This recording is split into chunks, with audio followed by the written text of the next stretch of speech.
আজকে দেখো পিঠা বানাচ্ছি। পিঠা খাওয়ার পাবলিকটা কে জানো? এই দেখো, এই কুটুন বুড়ির সবচাইতে প্রিয় পিঠা কি? দেবো না কিন্তু পিঠা, বলে আমি পিঠা খাবো।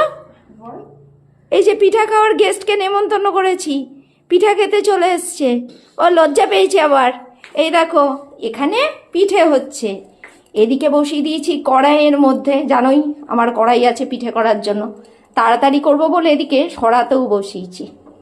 এই যে সরাতেও হচ্ছে আর এদিকে কড়াইতেও হচ্ছে। কিন্তু যাই বলো, আমার কিন্তু কড়াইয়ের পিঠাই বেশি ভালো লাগে। কেননা এই যে কি তাড়াতাড়ি উঠে যায় দেখো, এই জন্য আমার কড়াইতেই পিঠে করতে বেশি ভালো লাগে। তাড়াতাড়ি করব বলে ওইদিকে আমি সরাতে বসিয়েছিলাম, এই যে এখানে, কিন্তু সরার পিঠেটা উঠতে চায় না। এই যে দেখো, দেখতে পাচ্ছ অবস্থা, এই যে ঝামেলা করে। ওই জন্য আমি সরাতে তৈরি করতে ভালো লাগে না আমার।